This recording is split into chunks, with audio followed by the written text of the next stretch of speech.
I'm Skylar Bennett, 34, and until a month ago, I honestly thought I'd won at life. Not in a flashy influencer way, more like the kind of win you build with your hands and your back, and 1,000 long days that start before the sun does. I own a property restoration business that specializes in historic homes, Victorian trim, cracked plaster, original hardwood floors that people want to rip out until you show them what's underneath. I started in construction at 19, took night classes in business management, picked up contracts the way some people collect hobbies, one job turning into two, two turning into five, until I looked up and realized I had 15 employees and a calendar booked solid for the next 8 months. Professionally, I was steady, proud, grounded. Personally, I thought I was finally there too. I met Tessa, 31, 3 years ago when her design firm was hired to consult on a Victorian renovation my crew was handling. She was sharp, fast talker, faster thinker, the kind of woman who could walk into a dusty, half-gutted house and instantly see a finished masterpiece. We clicked immediately. Not in some cheesy fireworks way, in that quiet, dangerous way where you start making room for someone without realizing you're doing it. A year ago, I proposed. She said yes. We set the date for June 25th. Wedding planning was mostly her world, though I helped where I could. My biggest contributions were handling the venue, an old converted warehouse with exposed brick that cost a fortune, and managing our honeymoon arrangements to the Maldives, another small fortune. Tessa handled everything else: the dress, flowers, invitations, the details that somehow multiply overnight until you're looking at spreadsheets like you're running a small country. All told, it was going to be around $60,000 for the wedding and another $15,000 for the honeymoon. We split costs based on income, which meant I covered about 70%. I wasn't thrilled about spending that much, but Tessa kept saying, "This is my only wedding, Sky. I want it to be perfect." And I loved her, so I swallowed the number. 4 weeks before the wedding, Tessa left her laptop at my place. This wasn't unusual.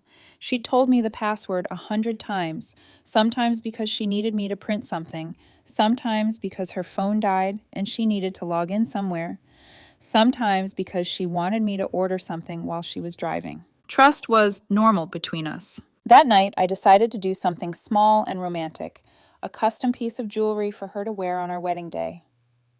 I wanted it to be a surprise, something she'd touch when she was nervous, something that would feel like me even when the room was full of people. So I opened her laptop. Went onto Etsy. I was halfway through searching when an Instagram notification popped up in the corner of the screen. Just a preview. Just enough. Miss you too. This separation won't be forever. My fingers froze over the keyboard. I'm not the jealous type. I'm not someone who goes digging, who needs passwords, who checks locations, who turns love into surveillance. But something about the wording hit wrong. The kind of wrong that makes your stomach go cold before your brain can catch up. I clicked it. The message thread opened. The name at the top was Maya, Tessa's ex-girlfriend.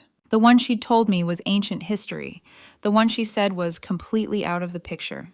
The one she mentioned with the bored tone people use for old jobs they hated. I scrolled up, and my stomach dropped so hard it felt like my body forgot how to hold itself together. Maya, sometimes I wonder if we're making a mistake by not trying again. Tessa, you know how I feel. Maya, I never wanted to end things. Tessa, life is complicated. I kept scrolling, like my thumb wasn't mine anymore, and then I saw it. Tessa, I'm only marrying her for stability. I read it once, twice, like the words might rearrange themselves into something else if I stared long enough. Maya, she's a good woman, Tess, but what? Tessa, but she's not you. Maya, then why go through with it? Tessa, a girl's got to survive. There was more, so much more. Messages going back months, sprinkled between normal life updates and little heart emojis like this was just a hobby, interspersed with "we should call" and "I'm in your city next week" and "coffee." Nothing explicit enough to point at and say cheating, not in the way people want proof.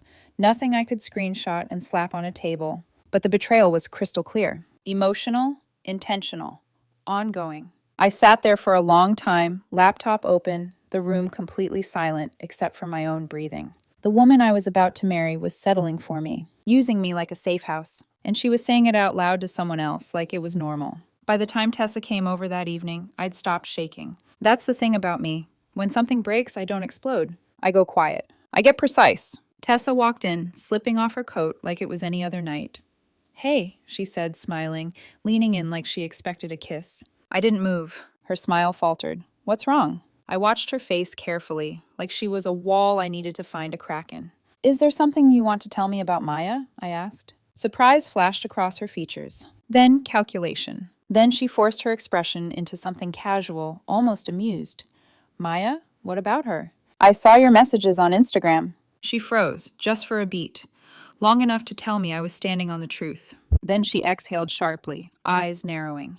You went through my private messages? Classic. Not denial. Not remorse. Attack the method. A notification popped up while I was using your laptop, I said, voice level. I was ordering you a gift, with your password, with your permission. That's not the point, she snapped. No, I said softly. The point is, you told her you're only marrying me for stability. She walked past me like she didn't want to sit under the weight of that sentence, dropped her bag on the counter, turned back with her arms crossed, defensive like I was the one who'd committed the crime. It's not what you think, she said. I almost laughed. Okay, I replied. Then explain it to me, like I'm someone you love. She hesitated. That hesitation was loud. It looks like you've been emotionally involved with your ex while planning our wedding, I continued. It looks like you don't actually love me, but you do love what my future looks like. Tell me what I'm misunderstanding. She stared at me, and then something shifted in her face, resignation, mixed with defiance. Fine, she said. Yes, I still have feelings for her. We have a connection. It's hard to explain, but that doesn't mean I don't care about you. Care about me? I echoed, or care about what I can provide?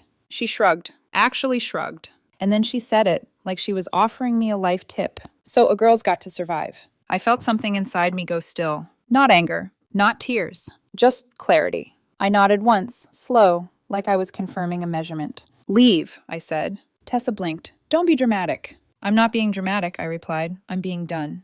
We're getting married in a month, she said, voice rising. All our deposits are paid. My family is flying in from across the country.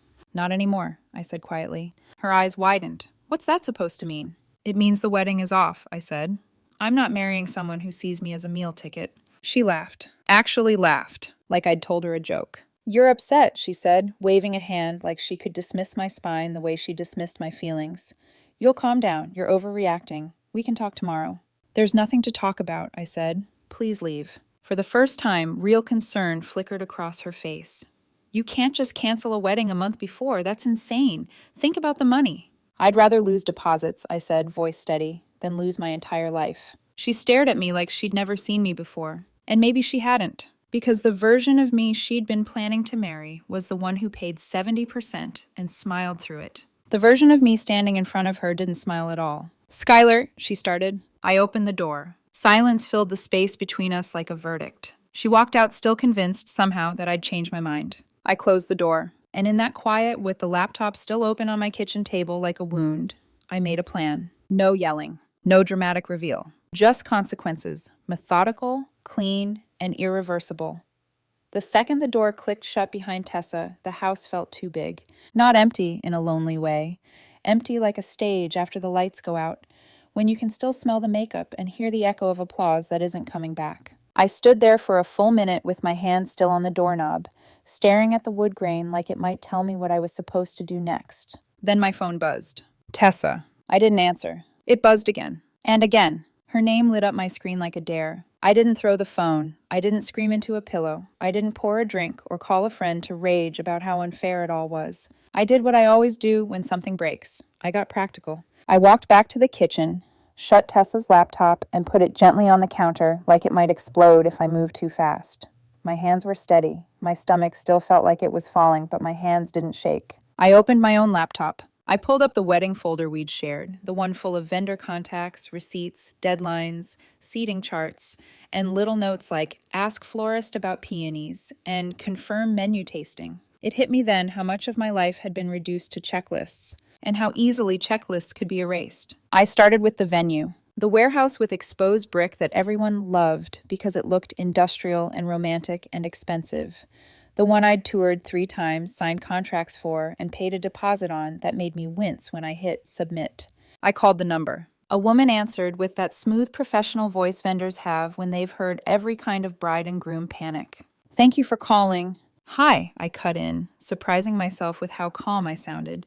This is Skylar Bennett. I'm the contract holder for June 25th. A pause. Typing. Yes, Ms. Bennett. How can I help? I need to cancel. Another pause, this one longer. I'm sorry to hear that. Is everything okay? I swallowed. I didn't owe her the story, but something in her tone, human, not transactional, made my throat tighten. It's not, I said, but it will be. She exhaled softly. Okay, let me pull up your file. Just so you know, per the contract, the deposit is non-refundable. I know, I said. More typing. I can process the cancellation today, and she hesitated. We'll leave the reservation in place through the date as a professional courtesy. I blinked. Why? Her voice softened, like she'd already seen this kind of heartbreak 100 times. Just in case, she said kindly. My chest tightened, sharp and hot. There is no just in case, I said, but thank you. I heard her type again. Then, done. I'm emailing confirmation now. Thank you. When I hung up, the room was still quiet. But something had shifted. The first domino had fallen. Next, the honeymoon resort. The Maldives tab was still open from when I'd confirmed flights and transfers. Sunset villas, turquoise water, couples massages. The kind of luxury you justify by telling yourself it's once in a lifetime. I called. A cheerful agent answered, and I could hear the background hum of a call center like a distant ocean. I gave them the reservation number. They found it. Congratulated me. I stared at the wall while she said it, like the word congratulations was a foreign language. I need to cancel, I said. There was a practiced apology, a reminder of the 30-day cancellation policy. A polite explanation that I'd lose the deposit.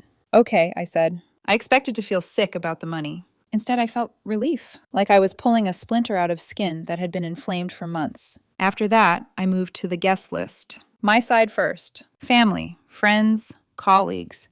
The people who'd already bought plane tickets, rented hotels, arranged babysitters. I didn't write some long dramatic message. I didn't explain. I kept it clean. Tessa and I have decided to end our relationship.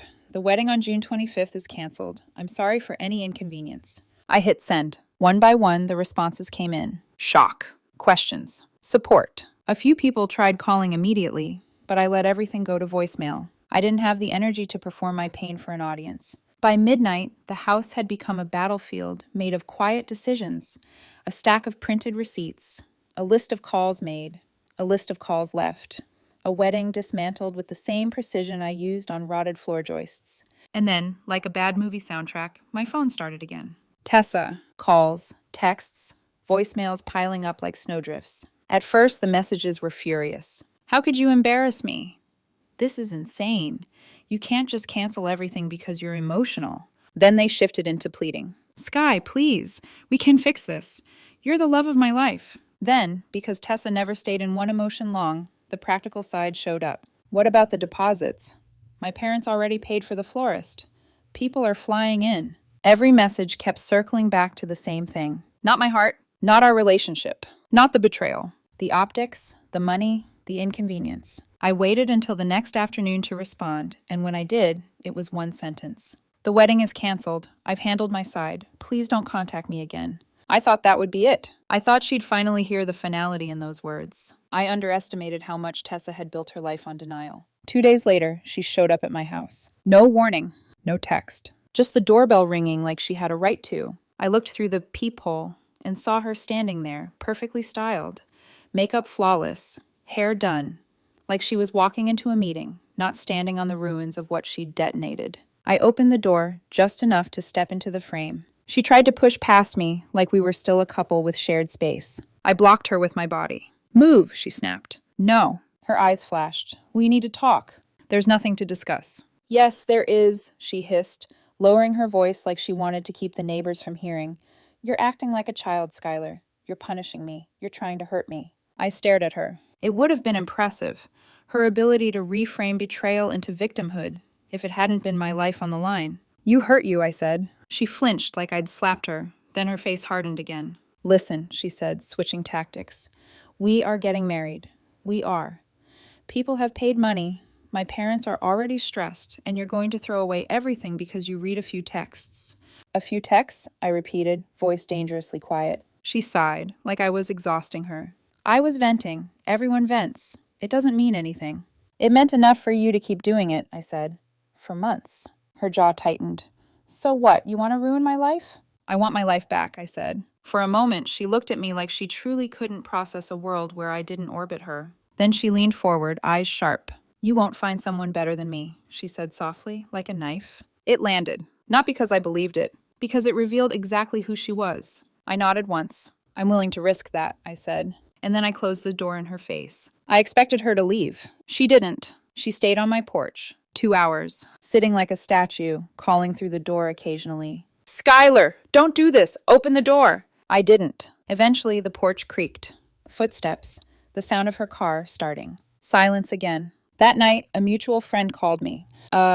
Just so you know, he said carefully, Tessa's telling everyone you've got cold feet. She's saying the wedding is still on. I felt something cold spread through my ribs. She's not canceling anything, I asked. No, he said. She's acting like nothing happened. I closed my eyes. Of course she was. Because denial was easier than accountability. And if she could keep the story alive long enough, if she could keep me in the story long enough, maybe she could bully reality into changing. I hung up and stared at my ceiling, listening to the quiet of my house. Then I made one more decision. I wasn't going to chase her around to correct her lies. I wasn't going to call her parents. I wasn't going to warn her friends. I wasn't going to rescue her from the consequences she was sprinting toward with her eyes closed. If she wanted to keep pretending June 25th would happen, then June 25th could meet her exactly as she was. And somewhere deep in my chest, underneath the pain, something else flickered. Not revenge, not cruelty, just a steady, ruthless truth. I had been the stable option. And stability, when withdrawn, is a kind of gravity. It doesn't scream, it just drops you. 3 weeks passed. Not in a blur, not in some dramatic collapse where I stopped functioning and let everything fall apart. They passed in a strange, controlled quiet. I worked. Long hours. Longer than usual. The kind where you lose track of time because it's easier to measure progress in square footage and invoices than in feelings you don't want to name. My crew noticed, of course. You good, Sky? One of them asked when I stayed late 3 nights in a row. Yeah, I said, adjusting a level against a warped beam. Just busy. It wasn't a lie. It just wasn't the whole truth. Outside of work, my life narrowed down to essentials. Eat, sleep, respond to the occasional message from someone who knew just enough to be concerned, but not enough to ask the right questions. Tessa stopped coming by. The calls slowed, then stopped entirely. But the story she was telling didn't. Through mutual friends, I kept hearing versions of it. They had a fight. It's just stress. The wedding is still happening. Every time I heard it, something in me tightened. Not anger, not anymore. Just confirmation. She wasn't going to tell the truth. She was going to ride the lie all the way to the altar and hope I showed up out of sheer inertia. So I made my own plan. If I couldn't get my money back, I could at least get my time. The honeymoon was already booked off from work. 2 weeks I'd carved out months in advance, moving contracts, rescheduling crews, making sure everything would run smoothly without me. I wasn't going to sit at home staring at walls, so I booked something else. A motorcycle, a route, the Pacific Coast Highway, something I'd always talked about doing and never made time for. Now I had nothing but time. The bike was rented out of state, which meant I'd have to fly out, pick it up, and start from there. It felt impulsive, uncharacteristic, exactly what I needed. A week before the wedding date, my phone buzzed with a name I didn't expect.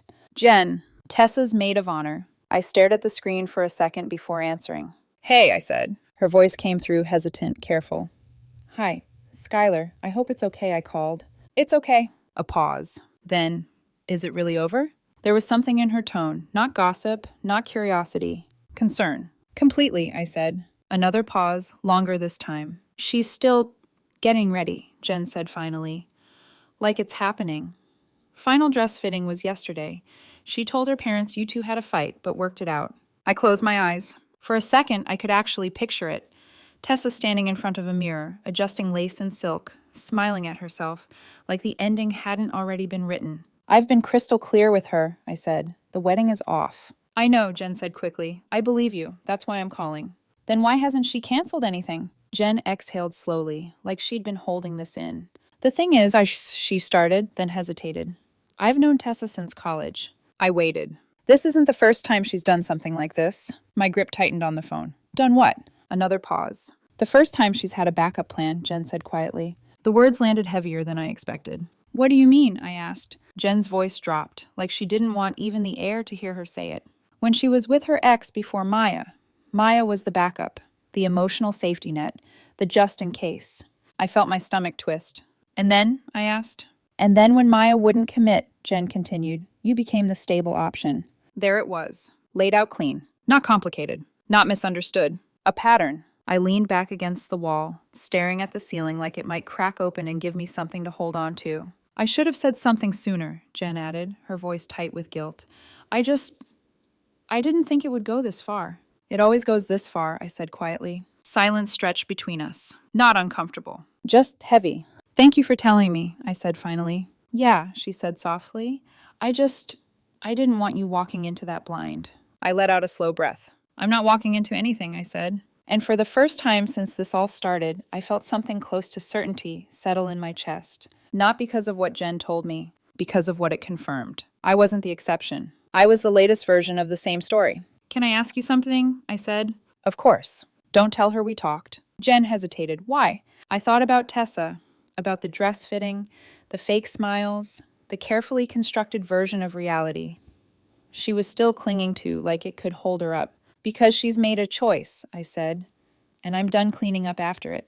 Jen was quiet for a long moment. Then, okay, I could hear the conflict in her voice, but also the understanding. Are you going to be there? She asked, almost like she didn't want the answer. No, I said. Another pause. Then what's going to happen? I looked out the window at the street, at the steady movement of cars, people going about their lives like nothing had shifted. Reality, I said. We hung up shortly after that. And for the first time in weeks, I allowed myself to sit with the full weight of it. Not the betrayal, not the anger. The pattern, the realization that none of this had been random. I wasn't chosen. I was selected. For stability, for predictability, for what I could provide. That night I packed. Not much. A duffel bag, writing gear, a few essentials. The kind of packing you do when you're not running away, just leaving something behind. The morning of June 25th, I didn't wake up in my bed. I woke up in a small motel room miles away from everything that had almost been my life. The air smelled like cheap detergent and ocean salt drifting in from somewhere distant. My phone was on the nightstand. Face down. Silent. I didn't check it. I didn't need to. Because whatever was happening back there, the dress, the guests, the carefully maintained illusion, it didn't belong to me anymore. I got dressed, grabbed my keys, walked outside to where the motorcycle was waiting. Black, clean, quiet. Like a promise. I swung my leg over, adjusted my helmet, and for a second just sat there, breathing. Then I started the engine. And as the sound filled the morning air, steady and real and impossible to ignore, I felt it. Not happiness. Not yet. But something close. Space. Distance. The beginning of something that didn't need her to exist. I pulled out onto the road without looking back. Behind me, somewhere miles away, a wedding was about to begin. Or at least, someone still thought it was. By the time the sun was fully up, I was already miles down the coast. The road curved along the edge of the ocean like it had somewhere better to be, and for the first time in weeks, my thoughts weren't chasing themselves in circles. Wind, engine, horizon. Simple, clean, real. My phone stayed in my jacket pocket, silent. I didn't check it when I stopped for gas.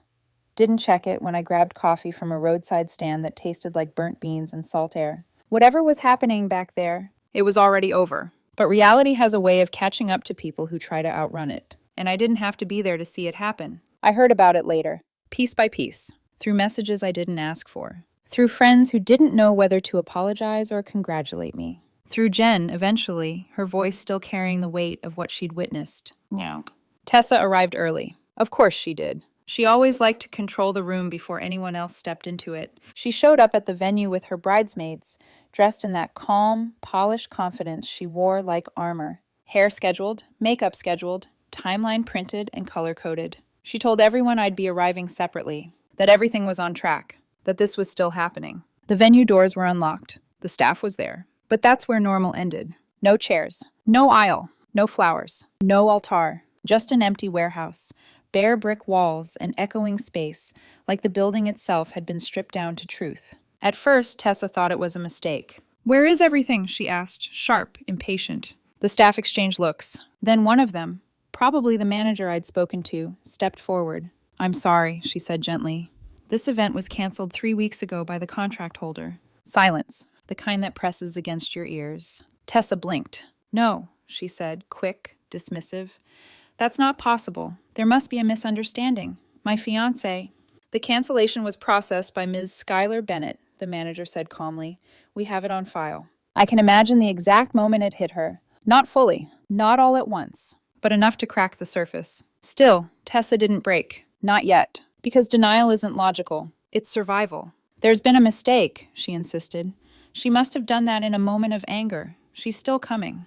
Behind her, the bridesmaids shifted, exchanging glances. Confusion started to ripple, but Tessa pushed forward. Let's just continue getting ready, she said, forcing a smile. We're on a schedule. So they did. They helped her into her dress, adjusted the lace, pinned her hair, Blended her makeup. all inside a hollow space where a wedding should have been. And through it all, Tessa kept checking her phone. Waiting, Refreshing. convincing herself that any second now I'd call. Any second now, I'd walk through those doors. Because that's what stability does, right? It shows up, no matter what. Then the guests started arriving, One by one. then in groups, dressed up, smiling, carrying gifts. And stopping dead when they walked into an empty room. No music, no seating, no sign that anything had ever been planned there at all. Questions started, quiet at first, then louder. Are we early? Is this the right place? Where is everyone? Tessa's parents arrived soon after. Her father, already tense from the cost of everything. Her mother, trying to hold the day together with sheer force of will. They found the manager. Voices were raised. The manager stayed calm, explained, showed them the paperwork. My signature, the date, the cancellation. There's something brutal about documentation. It doesn't argue. It doesn't soften. It just exists. Proof that something ended whether you're ready for it or not.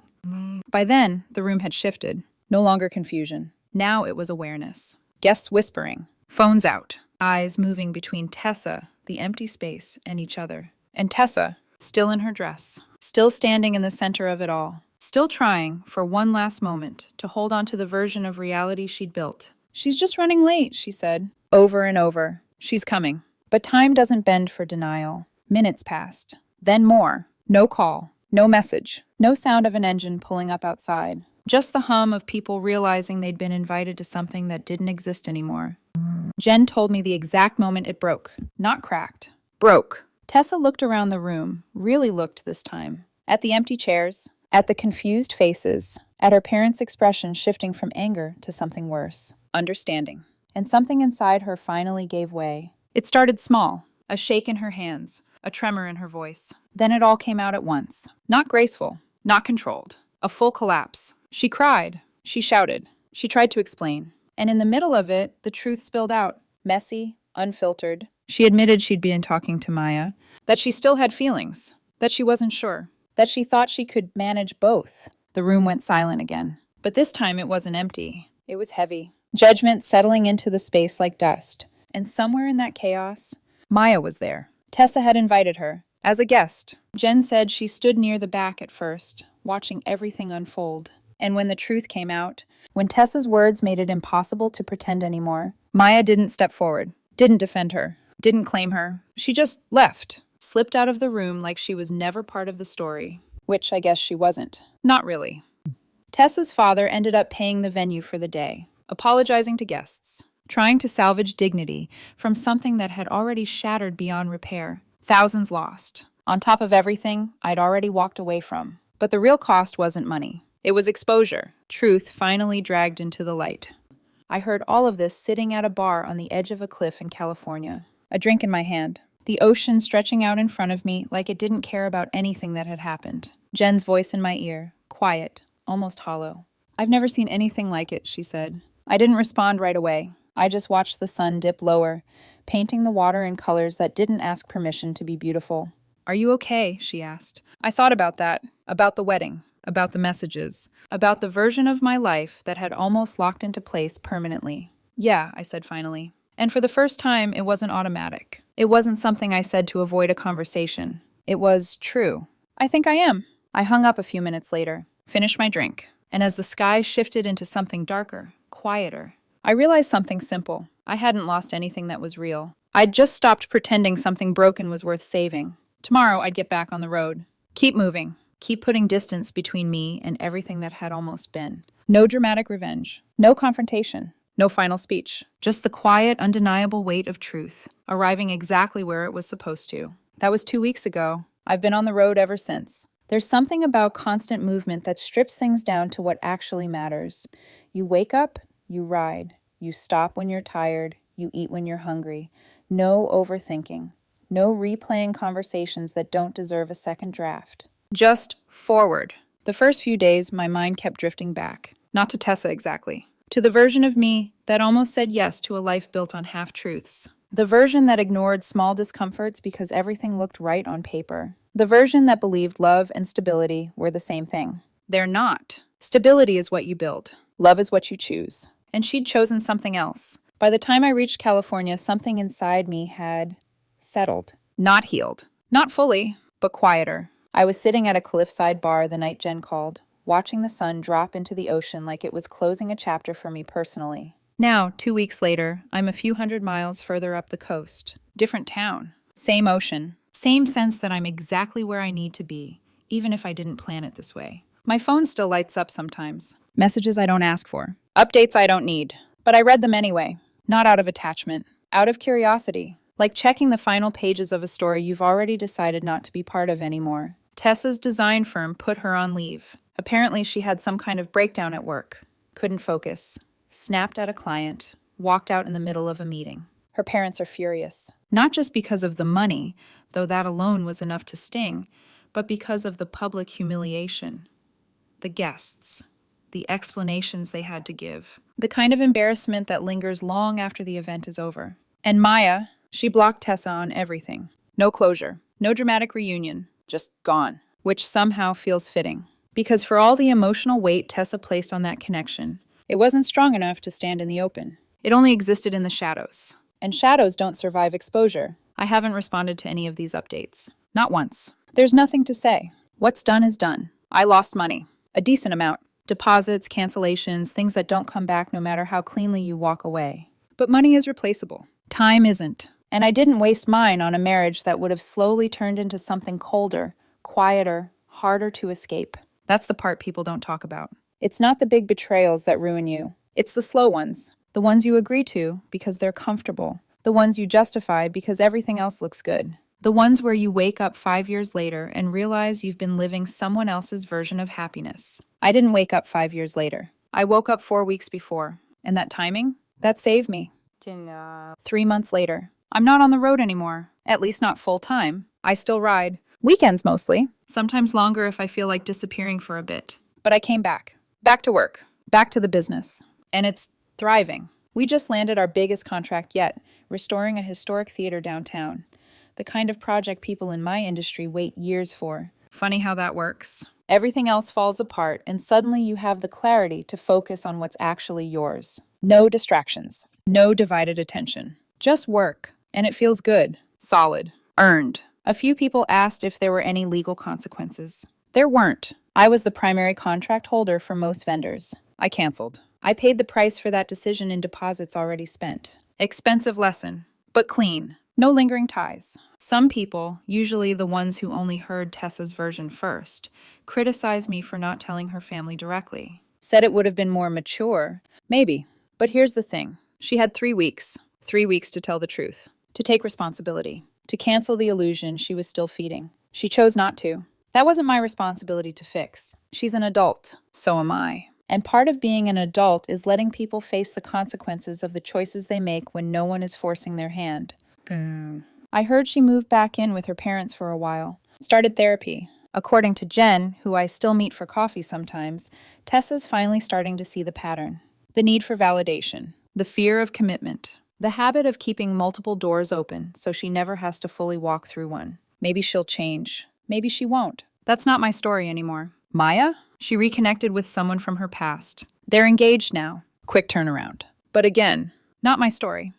Me? I bought the motorcycle I rented. Couldn't shake the feeling of it. The way it gave me space without asking questions. The way it forced me to stay present. So now it's mine. Sits in my garage next to tools and blueprints and everything else I've built with my own hands. I also started doing something I'd always talked about but never had time for. Volunteering. Teaching construction skills to at-risk teens on Saturdays. Basic stuff, measuring, cutting, understanding materials. But it's not really about the skills. It's about giving someone the chance to build something real. Something they can stand on. Something that won't disappear the second someone else changes their mind. Sometimes people ask me if I regret how I handled it, if I wish I'd done something different, said more, fought harder, made a scene, exposed her earlier. I always give them the same answer. No, because the truth doesn't need help. It doesn't need a speech or a strategy or a perfect moment. It just needs space and time. And eventually, it shows up exactly where it's supposed to. Tonight, I'm back at that same stretch of coast, different bar, same view. The ocean doesn't remember me, doesn't care what almost happened. And I like that. There's a kind of peace in being small against something that big. In knowing your life can change completely, and the world just keeps going. Tomorrow I'll ride again. Not to escape, not to prove anything. Just because I can. Because I'm free. And sometimes the best revenge isn't loud. It isn't clever. It isn't even intentional. It's just this walking away and never needing